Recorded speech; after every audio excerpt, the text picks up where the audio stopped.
guys, welcome back to my channel. My name is Maddie and today I'm going to be giving you my Spookathon wrap-up. Now this was my first readathon ever and I really enjoyed myself. And I technically didn't complete all of the challenges, but I still feel really successful. So I'm just going to be showing you all of the books that I read this past week for Spookathon. First off, I just want to say I did not read the group book. I had no interest in reading it and I didn't want to spend money on something that I didn't have an interest in. So I didn't read the group book, but I did participate in all of the challenges. The first book I read for Spookathon is Spill Zone by Scott Westerfeld and Alex Puveland, and this is a graphic novel, so I read it to complete the challenge of read a book with pictures in it. And this was my first graphic novel ever and I surprisingly really enjoyed it.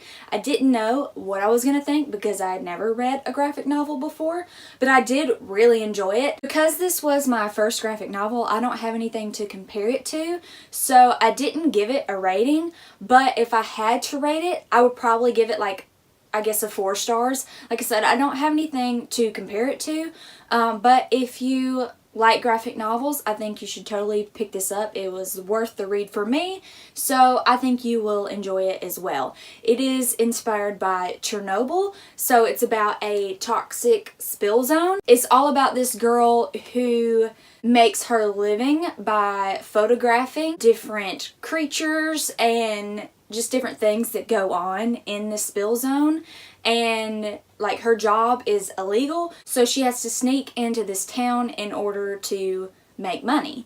And it's a really fun read. It's a lot creepier than I was expecting. It's not like really scary or anything like that, but there's definitely some like spooky aspects of this story, so if that's something that you enjoy, I would recommend this book to you as well. The second book I finished for this readathon is Stalking Jack the Ripper by Kerri Maniscalco. I have been reading this book for almost a year now, and I've been going through it really slowly, obviously, but I did really enjoy this book. There were a few issues that I had with it, and like there is a romance in this book, which I liked, but I felt like there wasn't really any depth to their relationship. It was mostly just banter, and for them to fall in love, it just didn't really seem that believable.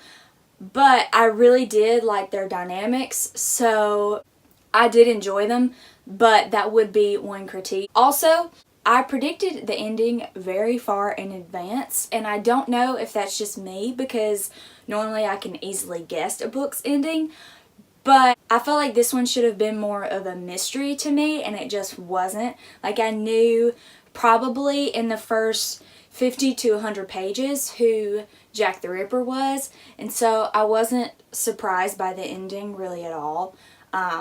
So that's another fault I have with this book. I ended up giving it a 4 stars though. Like I said, I did really like it. I thought it was fun. If you're looking for a spooky read, I wouldn't say that this is really spooky.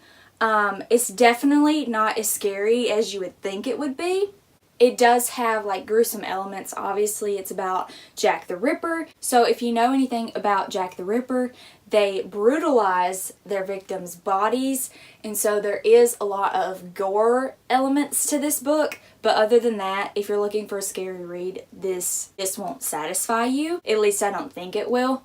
But I did really like it. And like I said, I give it a 4 out of 5 stars. And I read this one to complete the challenge of read a book not set in your current time period. The next book I completed for Spookathon is Dreams of Gods and Monsters by Laini Taylor.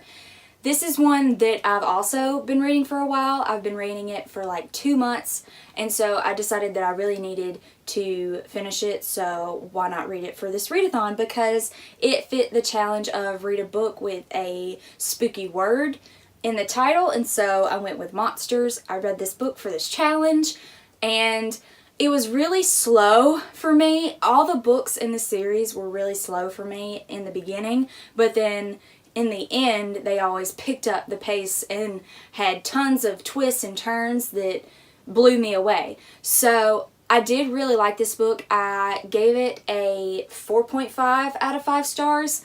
Like I said, it was really slow for me in the beginning. It took me a long time to get through this one. The ending managed to make up for it, which is why I gave it a 4.5 out of 5 stars. If you have not read this trilogy yet, I highly recommend it, but if slow plots aren't really your thing, you may not enjoy this one. The next book I read for Spookathon is The Storm Runner by J.C. Cervantes. Not really sure. I'm assuming it's Hispanic because this book is all about Hispanic culture. And one thing I really liked about this book is there were a lot of Spanish words and there's a lot of Spanish culture throughout the book.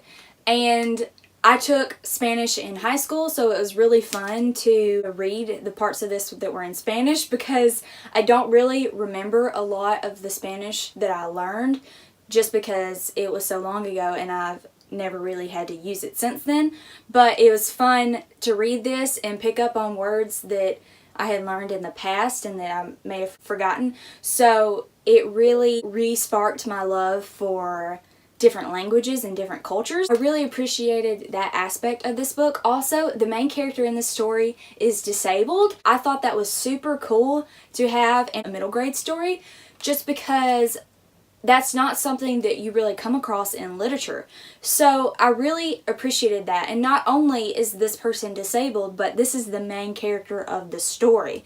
And it really delves into the struggles that he faces because of his disability, as well as the bullying and the mental struggles that he goes through as well because of his disablement. Overall, I gave this book a 4 out of 5 stars. I really liked it. It is a middle grade story, so it was kind of hard for me to connect because the writing was very juvenile, and it is a Rick Riordan's Presents book. I love Rick Riordan, but I felt like this book was just a little bit too similar to Rick Riordan's books. I wanted it to be close to his stories because it is all about the mythology. I expected it to be like Rick Riordan's books, and I knew that I would enjoy that aspect of the story, but at the same time, it was too similar to Rick Riordan's books for me.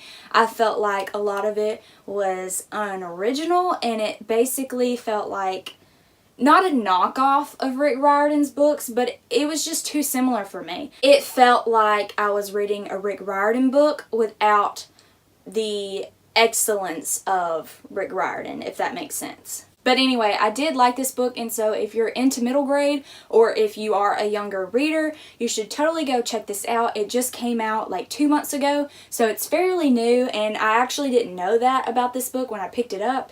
I just saw it at the library and it had purple on the cover. I read this book to complete the challenge of read a book with purple on the cover. So when I saw it at the library, I just picked it up on a whim, had no idea what it was about. Oh, and if you don't know, this book is about Maya mythology. So that's something that I've never learned about, but it was interesting to read about and I really enjoyed it.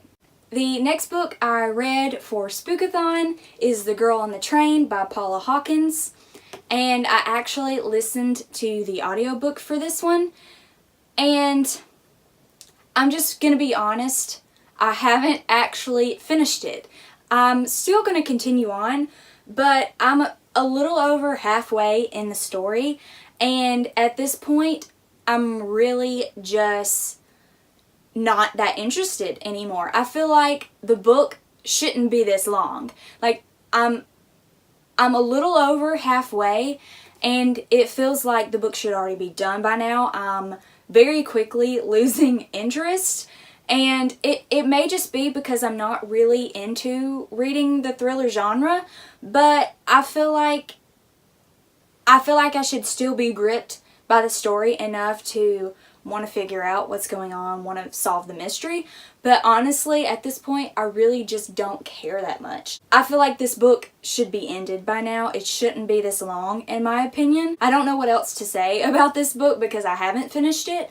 And because of that, I mean, I'm not going to say that this is my final opinion on this book. I can recognize the appeal, and critically, I can say that this is a well-developed book, however, just not enjoying it that much. So I will probably end up giving this book a 4 out of 5 stars, but based on my enjoyment level at this point, it's more of a 3.5 stars, if I'm being honest. I just really don't care that much at this point. I feel like this book could have been half the length that it actually is. I'm just quickly losing interest in the story. I am going to finish it, but as far as right now, I can say that I'm liking it, but I'm not loving it. It's starting to go downhill for me. It's actually kind of putting me to sleep, and I feel like because it's a mystery thriller, it shouldn't be putting me to sleep. So I can say that, and regardless if this book gets better for me or not, I can say with clarity that this book is starting to put me to sleep, and it is really affecting my enjoyment of this novel. Overall, I have really enjoyed myself in this readathon. It really pushed me to read books that I've been meaning to finish for a while, and it pushed me to read books that I wouldn't have been open to otherwise. I read 3 books that I wouldn't normally pick up, so I think that this readathon has really broadened my horizons, and it's made me more open to books that I've never even heard about before, and I ended up really liking a few of those. So I'm really glad that I did this readathon, and I will be doing more readathons in the future because I really did enjoy myself. And I hope that you have enjoyed watching my vlogs throughout the week. I had a lot of fun making those, and I've discovered that I really like making vlogs. So let me know if you want to see more vlogs from me in the future. Honestly, even if you don't want to see them, I'll probably make them anyway because I really like making vlogs apparently. But anyway, that is it for this video today. If you like this video, please give it a thumbs up and subscribe to my channel if you have not done so already. And let me know in the comments down below if you participated in Spookathon this year, and let me know the books that you read if you did participate, and if you enjoyed the books that you read this week. Also comment down below if you have read any of the books that I mentioned in this video. Let me hear your thoughts on them, if you liked them, if you didn't. I hope you all have a wonderful day, and I will see you in my next video. Bye!